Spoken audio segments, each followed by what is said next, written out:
When I Fall by Scarlet Emerald 32. Chapter 9.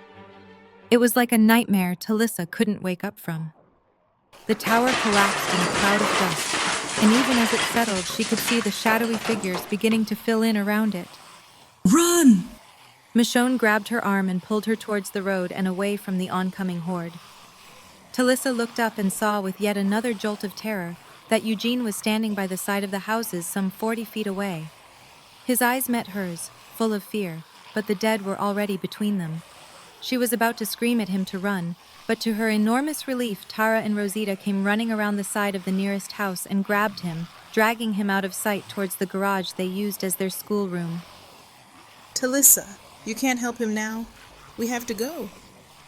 They cut between the solar panels and came out on Talisa's street, almost colliding with Rick, who was carrying a nearly unconscious Deeana, covered in blood. Ron, Carl, and Gabriel quickly ran up from the other direction.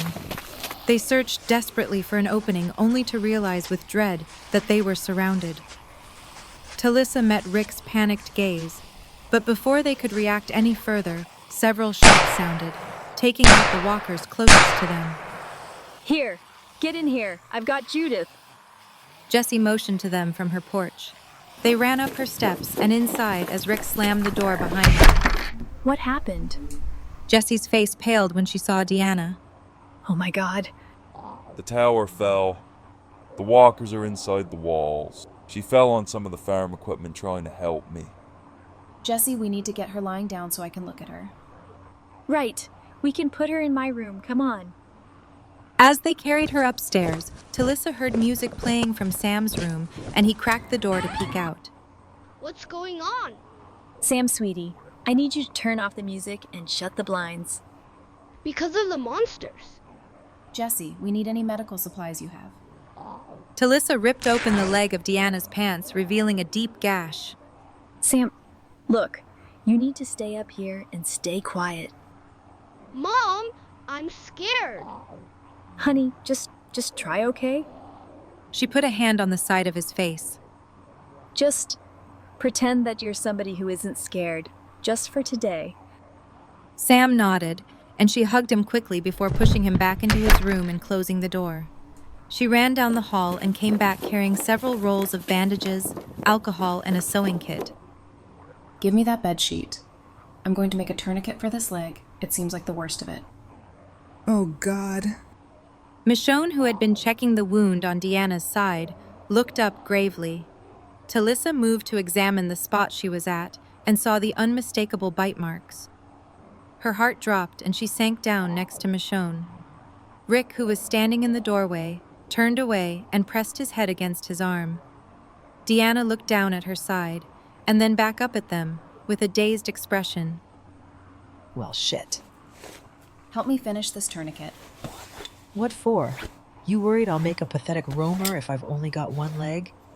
Shut up, Deeana. I'm keeping you with us as long as I can. All right. You're the boss, at least. You will be pretty soon. Talisa looked up and glared at her through her tears. Are you actually joking about this right now? Beats what you're doing. If our time is limited, there's no use wasting it on crying. Buck up, soldier. Talisa took a long, deep breath and then looked up at her with a sad but determined smile. Yes, ma'am. Rick walked out of the room and Michonne and Talisa sat down on each side of Deeana.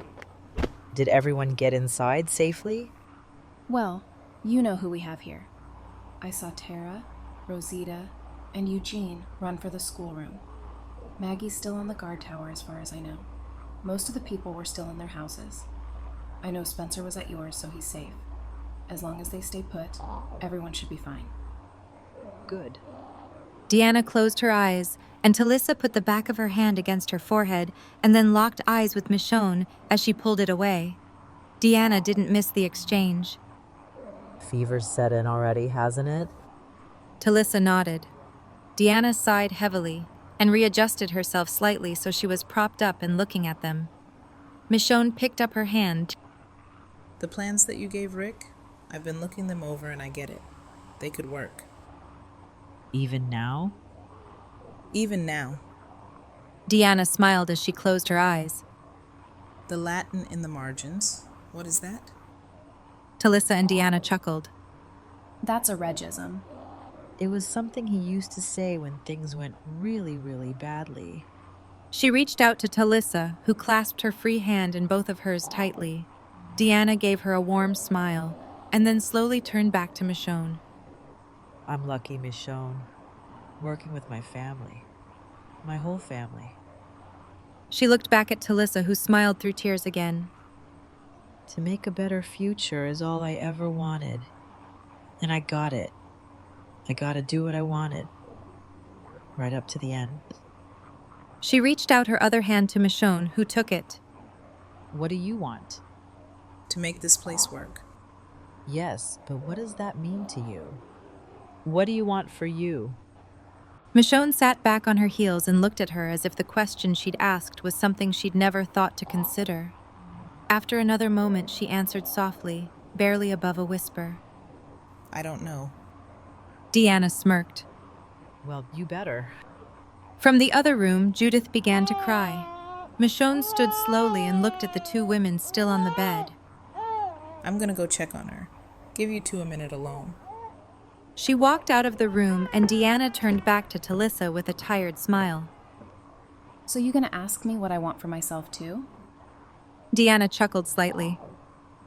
No, I don't have to ask you because I already know. I know I've never said it, but I hope you know. I never had a daughter of my own, but I've come to think of you as... I know. I promise I know. Well then, as my daughter. She began, but she was cut off by a loud crash and screaming from downstairs. Talisa jumped up and ran for the stairs. By the time she got down, she saw Rick breaking through the garage door and pulling Ron and Carl back into the house as the dead swarmed in behind them. She ran to help Gabriel with the couch as they pushed it over to block the now broken door. We need something heavier to hold it, and we need to be quiet. The boys ran off, and after a few tense minutes came with the side tables from Jessie's room. They pushed them against the back of the couch, and then Talisa and Gabriel helped Rick brace the coffee table on top of them as well. It's not gonna hold forever, but if we stay away from it and stay quiet, with any luck, they'll move on. Move on to where, Rick? The town's overrun. Look, staying quiet and hoping for the best is the only play we have right now. So let's do that and figure out our next move when we have to. From upstairs, Judith started crying again. Michonne turned back, but Rick had walked past her. I've got her. Talisa walked over to where Michonne still stood. I know waiting and hoping isn't your style, but he's right. It's our best bet right now. Yeah, but I got a feeling Plan B is gonna need to happen sooner rather than later. Michonne looked darkly at the blockade they'd made. Talisa made her way back up the stairs and saw Rick standing in the doorway of the room Judith was in. She heard him talking to Deeana and wondered briefly how she'd gotten in there. From now on, someone needs to be with you, and it can't be her. He motioned to Judith, and Deeana chuckled. I'll stay with her. She gave his shoulder a gentle squeeze as she passed and went to sit beside Deeana on the bed. Deeana pulled out 2 folded pieces of paper from in her pocket and held them up to Rick. I wrote these for Maggie and Spencer. I'll make sure they get him. Will you look out for him? Of course I will. Will you look out for him like he's one of your people? Rick looked from Deeana to Talisa, who gave him a small half-smile and a shrug. Rick, guess what? They're all your people. They are. We haven't had the chance to make it that yet, but that's how it is. I didn't run over to help you out there because I like you, or because you're a good man, or a good father, or because you can grow one hell of a beard. Rick looked down at the floor and chuckled in spite of himself. I did it because you are one of us. That's the right answer. Rick opened his mouth to speak again, but he was cut off by a crash from downstairs as Jessie screamed his name. You got her? Talisa nodded as he ran for the stairs. More crashes ensued, and they could hear the dead inside the house. Deeana looked back at her with a tired smile. Sounds like our time's running out. I didn't write you a note. I know that you know what to do. You figured out how to move forward and ally with Rick and his group long before I did. I knew the day I met you that when this day came, I would have no doubts about handing the torch over to you. And would you look at that? I was right. You are absolutely extraordinary, Talisa Prince. Talisa closed her eyes and leaned down, placing her forehead against Deanna's. I don't want to do this without you. I didn't want to have to do it without Aiden or Reg. But we don't always get those choices. You can do this, Talisa. You always could. You have Maggie and Rick. And I know you'll make me proud. There was a crash on the stairs, and a minute later Michonne came running back into the room. They're inside. We don't have much time. So what's our new play? We brought up 2 that we took out. Gonna camouflage ourselves with... Yeah, I know how it works. We're gonna head for the armory. Michonne dropped down next to Deanna. Deanna, they're getting in. The rest of us. We have to go. Deanna nodded in understanding. If you want me to, I could... No, I'm not ready, but I will be. And when I am, I'll do it myself. It's my life. Michonne nodded and took out a revolver. She showed Deanna that it was loaded and put it in her hand. I'm staying with her. I'll camouflage myself, but I'm not leaving her until it's over. Oh, yes, you are. You are walking out that door with everyone else, and that's the end of the discussion. Talisa opened to her mouth to argue, but Deanna cut her off. End of discussion. She turned back to Michonne. Dollar. Hick TV, Rodrid, Olim. What does it mean? Tears were bright in Michonne's eyes as Deanna reached up and placed a hand on her cheek. Someday, this pain will be useful to you. Michonne closed her eyes as she nodded, and a tear trickled down her cheek. Deanna wiped it away with a weak smile and sighed. Go, they need you. As Michonne gave her one more hug and got up to leave, Deanna turned back to Talisa and cut her off once again as she opened her mouth to speak. I don't want to hear it. You're leaving with them, and that's final. You have a hell of a lot better things to do than sit here and watch me die. Which is why, when you leave here, you aren't going to the armory with them, either. You're going to the schoolroom. Talisa looked at her in surprise, and the ghost of a smirk flickered on Deanna's face. She reached out to take Talisa's hand, and Talisa noted how weak her grip had become. Talisa, when you first came here, I saw a woman who was hollowed out. Everything that made her who she was had been gutted. Piece by piece, I like to think we helped you get yourself back. Gave you a reason to live again. You did. But I never truly saw you come alive again. Until the day he walked through that gate. You have one of the biggest, most beautiful hearts I've ever known, Talisa. The way you take care of others.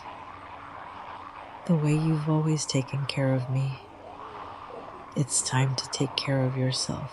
It's time to be brave enough to let yourself have another chapter. I want that for you more than anything. Please. Please tell me you'll try. Tears burned Talisa's eyes as she squeezed Deanna's hand tightly. She looked up at the woman who was the only reason she had ever made it out of the darkness. She had no idea how she was supposed to move on without her, but she would be damned if she wouldn't give her this one final request. I'll try. Deanna smiled and motioned weakly for Talisa to lean in, and she did. Deanna planted a soft kiss on her forehead. That's my girl. Talisa, we have to go. We're getting ready now. Talisa gave Deanna one more fierce hug. I'll try. I promise. I love you. And I love you, my sweet girl. Now go. Talisa walked through the door with Rick behind her. Deeana. I know, Rick. He gave her one more affectionate nod that she returned and then closed the door behind him. We're getting ready in Jessie's room. Rick, I need you to know something before we get out there. Okay, what is it? Once we get outside, I'm not going to the armory with you. I'm going to the schoolroom. What? Why? You know why? She gave him a meaningful look, and his face softened with understanding. Talisa, no. We need to stick together. He's okay. He's got Tara and Rosita with him. I can't let you... I'm not asking. Rick, I have to do this. Be honest with me. If the roles were reversed, and you weren't completely sure, would anybody be able to stop you from going? Rick stared at her for a few more seconds, and then looked down and shook his head, sighing heavily. No. No, they wouldn't. 10 minutes later, they all stood at the top of the stairs wearing bed sheets covered in blood and gore like ponchos. Rick had Judith tucked under his and was at the head of the group. We move slowly and quietly and we stick together. We're going to make it through this, all of us. Gabriel stepped up beside him. Rick, I want you to know, I will not give up out there. I will not turn back, no matter what happens. Yeah, I know. Rick shot Talisa a look. And your mind's made up? Sure is. They walked slowly down the stairs and through the crowd of the dead, shuffling like they did, to not attract attention. When they made it down the front steps, Talisa locked eyes with Rick, who gave her the slightest of nods as he turned towards the armory. She turned in the other direction and headed across the street and into the patch of grass they used as a park. She kept her pace slow and her breathing steady. After another minute, she could see the townhouse they used for the school. The garage door was closed and overrun. She realized with a jolt of relief that the gate to the backyard was still closed, leaving it mercifully empty. She had almost made it there when the screams started. She could tell by the sound that someone in the party she had just left had been attacked by the walkers, and more screams. Clearly a woman's this time joined them. She heard shouting and gunshots, and she had to will herself not to run as she slowly opened the gate and slipped inside. As soon as the gate was shut behind her, she ran to the back door and found it mercifully open. She tore into the house and through the kitchen, bursting into the main living space of the structure to find a completely unexpected scene. She had time to register an unknown man with a W on his forehead who was holding on to Denise and had a gun pointed at Tara, Rosita, and Eugene. Then man swung around at her entrance and fired. The last thing she remembered was Rosita diving at her and feeling searing hot pain across her temple. Then everything went black. When Talisa finally opened her eyes again, she blinked against the brightness of the light. Her head throbbed excruciatingly, and she felt like she might be sick. She raised her hand to feel the bandage that was covering her right temple. When she tried to move her left hand, she found it pinned down. She slowly opened her eyes again, letting them adjust, and realized she was in the medical office. She registered the beeping of the heart monitor next to her, and saw a mostly empty bag of blood hanging from the pole next to her bed. She looked down and smiled as she realized the reason for her inability to move her left hand. Eugene was asleep in a chair beside her, with his head resting against the bed, and her hand clasped tightly in his. She watched him sleep for a few minutes, and then gently reached down with her free hand and brushed it along his cheek. He stirred slightly, and his eyes opened slowly. Hey, haircut, what'd I miss? His eyes flew wide, and he sat up quickly. Oh, thank the Lord Almighty, whether he be real or fictitious, He said, and he stood to give her a careful hug. He pulled back to look at her, putting a hand on her cheek. How are you feeling? Are you experiencing any nausea, pain, disorientation? I'm okay. My head's throbbing like a son of a bitch, but other than that, I'm good. What happened? The man who was holding Denise hostage attempted to shoot you. Thankfully, Rosita pushed you out of the way and the bullet only grazed your temple. He brushed his thumb gently along the bandage. Another quarter inch to the left and Talisa took his hand from her forehead and gave it a squeeze. Hey, don't go there. I'm okay. Now tell me what happened. Did we deal with the herd? We did indeed. It was touch and go for a while, and it very well looked like we might not. But in our darkest hour, our outliers finally arrived. Talisa sat up quickly and regretted it as she felt dizzy. She laid back but looked at him expectantly. They did? All of them? Glenn, Sasha, Abraham, Daryl, Heath. Yes, ma'am. All accounted for. Abraham and Sasha arrived with heavy artillery, and Daryl set a fire down by the viaduct to draw the walkers. Then the rest of us went out and took them down, mano a mano. Talisa raised her eyebrows. You too? Yes, indeed. As of daybreak this morning, my confirmed walker kills sit at 15. Damn haircut. Way to go. I can't believe I missed that. Well, you were indisposed, seeing as you were unconscious with a gunshot wound at the time. He looked down at his hands as he spoke again. Rick told us that he and the others headed for the armory, but you came on your own to find Tara, Rosita, and myself. He looked up at her now. What on earth would possess you to do that? Talisa held his gaze as she spoke. She felt dizzy again, and she wasn't entirely sure her head was to blame this time, as her heartbeat had spiked as well, a fact that was being broadcast by the damned heart monitor next to her. I think you know the answer to that question. She saw his eyes widen slightly more. He swallowed hard and cleared his throat slightly as he slowly sat back down beside her. I think there is a strong possibility that I do. But seeing as we are now in entirely uncharted waters as far as I'm concerned, if this conversation is headed in the direction I believe it to be, I'm going to need you to be entirely specific in your explanation. Please. Talisa took a deep breath to steady herself and pulled the heart monitor off her finger, glaring at the machine. She reached down and picked up his hand again. I came to the schoolroom because I needed to know you were okay, and I needed to know you were okay because you've come to mean a great deal to me, Eugene. You're important to me, and not just as a best friend. I think I'm starting to have more than just friendship-type feelings towards you, and I don't know how you feel about that, or if you are... Yes, absolutely and unequivocally, yes, to all of the above. Talisa chuckled slightly. Good to know. She reached down, putting her hand against his cheek again, and he closed his eyes, leaning into her touch. As much as I wish that could be the end of it, there's more. Because I care about you, Eugene, I have to be completely honest with you. He opened his eyes, watching her intently. I do have feelings for you. If I'm honest, I've been fighting them for a while, but I can't deny them anymore. The thing is, I'm not sure what that means for us. Part of me wants to say, screw it all, life's too short, and just go for it. For the record, I am wholly in favor of that philosophy. She chuckled. The problem is, there's also a part of me that's scared, that's holding on to the past and isn't ready to let go, or doesn't understand how to move on.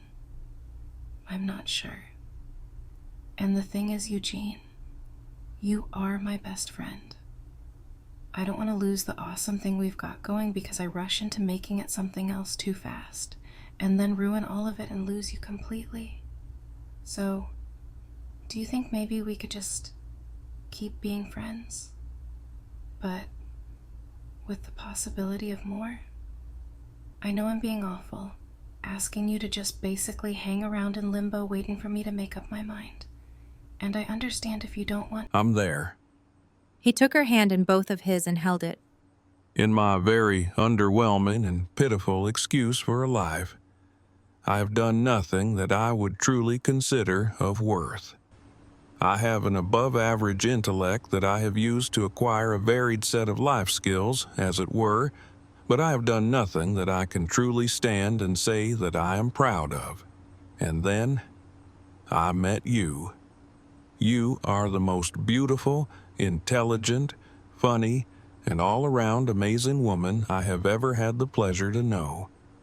You have bewitched, bewildered, and amazed me from the first day I met you, and I have never known another soul who saw me and understood me in the way that you do. So, Talisa Prince. He stood up and leaned over, pressing a gentle kiss to her forehead and making her stomach erupt with butterflies. I would be more than honored to stay in limbo with you for as long as you need. I waited 35 years to find you. I don't believe waiting a bit longer will hurt much. She smiled up at him. Thank you, Eugene. No thanks necessary, ma'am. It is my absolute pleasure. He put his hand on the side of her cheek and she held his gaze. She saw the moment when his expression changed. She saw the slight apprehension as his eyes drifted down ever so slightly to her mouth, and her heart accelerated again as he leaned down. Hey, is our girl away? Oh, my bad. Heath had opened the door and stood there comically frozen. Talisa rolled her eyes as Eugene took the seat beside her again. Impeccable timing as always, Snickers. Heath moved to sit on her other side. Good to see you up and cracking jokes. Good to see you at all. Where were you? We all got separated. Had to be careful about how we got back. And then with the roamers at the gates. We lose anybody? Heath sighed heavily and looked down at his hands. Talisa's heart dropped and she instinctively reached for Eugene, who slipped her hand into his without question. She mentally kicked herself. This process was going to be more complicated than she thought. It had been a very long time since she had someone she could turn to for physical comfort, and she could see how easily it could become a habit if she let it. Annie and David. Oh God, did anyone? I told Betsy this morning. Rick told me you know about Deeana. Talisa nodded. I was with her through most of it. We didn't leave until she was close. Looks like she went out like a badass. There was a pile of roamers in her room, but they didn't get her. Spencer and Michonne found her outside the walls a few hours ago. With her original wounds, they took care of her. Talisa closed her eyes tight against the tears and nodded. Eugene gave her hand a squeeze. Who else? The expression on Heath's face made her blood run cold. Sam and Jessie. Oh God, no. Yeah. Sam freaked out and the walkers got him, and Jessie wouldn't leave him. Ron's gone too. What? According to them, Ron tried to kill Rick right after the roamers got his mom and brother. He took a shot at him, and Michonne took him out. But he still got the shot off. And Carl... Oh God. He's alive. The bullet hit him in the eye, but thankfully it seems to have just missed his brain, so as of now, Denise has him stable. He should recover with nothing more than the future use of a badass eye patch. Talisa closed her eyes and nodded, letting that information settle over her. Okay. So is there anything else? I mean, we have a lot of cleaning up, but that's everyone we lost. Well, I guess we better get out there and start helping. Talisa tried to put her legs over the edge of the bed, but Eugene put a hand on her knee and prevented her. I'm sorry to tell you that Denise put you on bed rest until she gives her say so that you are safe to be mobile again, and I have every intention of making sure that you follow those instructions. Aw, come on, haircut. I feel fine. No, Dice. You stay in this bed until otherwise instructed. She sighed and gave him a playful glare. You're bossy when you care. Oh, I assure you, you haven't seen anything yet. She chuckled in spite of herself, shaking her head, which brought on another wave of dizziness that she was definitely not mentioning to Eugene. Well, could you at least go get Denise and ask her if she has time to check me over and clear me? Yes, I believe that is well within my purview. He picked up her hand and kissed the back of it as he stood and walked to the door. Heath watched him go, and then turned back to Talisa with a smile. So you and the mullet man finally made it official, huh? No, actually, we haven't. She shot him a glare, but after another moment it turned into a slightly guilty smile. But I guess there's not much of a point in denying that things have progressed, huh? With the way he hasn't let go of your hand since they brought you in here, and what I'm pretty sure I interrupted when I walked in here, nah, there's really not. Okay then. Yeah, I like him. Not sure what that means for us yet. And I'm totally sure this is so not the time, but... Who says it's not the time? With everything that just happened out there, I say not wasting the time you have is about the most appropriate thing you can be doing. And for the record, I am really happy for you, kid, even if he does have a better hair game than me. He winked at her, and she laughed again. As she did, she groaned and flopped back against the pillows. That isn't a good indicator of your ability to get out of bed. Denise walked through the door with Eugene close behind her. Well, if you aren't going to let me get up, you're going to have to come over here so I can hug you. Talisa reached out for her as she came close. She allowed Talisa to hug her and then pulled back to examine her. What happened with you? The last time I saw you, you were being held hostage by that W man. How'd you get away? That's a long story, and I promise you'll hear it. But right now, we've got a lot to get done around here. How's your head? Denise tipped her head up and used a pen light to check her vision. It hurts, and I'm a little dizzy, but I think that'll pass if I can get up and get moving. Denise nodded. I'll get you some aspirin. She walked over and got the pills from the cabinet. She filled a glass of water and brought them both back to Talisa. She took them in the water as Denise walked around her and began to change her bandage. Your stitches look good. No redness or signs of infection. I was able to get them right along your hairline, so your scar should be almost invisible. Well, look at you go, Doc. Heard you saved Carl, too. Denise smirked. Yeah. I was lucky. His wound wasn't as serious as it looked. Now I just need to watch him for infection. Still can't give yourself any credit, huh? Denise smirked, but didn't otherwise acknowledge the comment. She carefully removed Talisa's IV and then turned to Eugene. She's okay to get out of bed, but she needs to take it easy. If she gets too dizzy or starts to get nauseous again, you make her rest, understand? And make sure she drinks a lot of water and takes breaks. Understood. He held a hand out to Talisa, who scooted her legs to the edge of the bed. She stood and wobbled slightly. Eugene slipped an arm quickly around her to support her weight. I'm good, haircut. My legs are just stiff. She put weight on her legs again and took a much more steady step. Eugene stepped with her, keeping his arm around her. She looked up at him with a small smile. You planning to use your newly enacted role as my caretaker to stay as close to me as possible? That is, in fact, exactly what I plan to do. So I suggest you get used to the idea. When I Fall is a work of fiction based on AMC's The Walking Dead. Any characters not created by the author are the property of said company. The story will continue in the next chapter.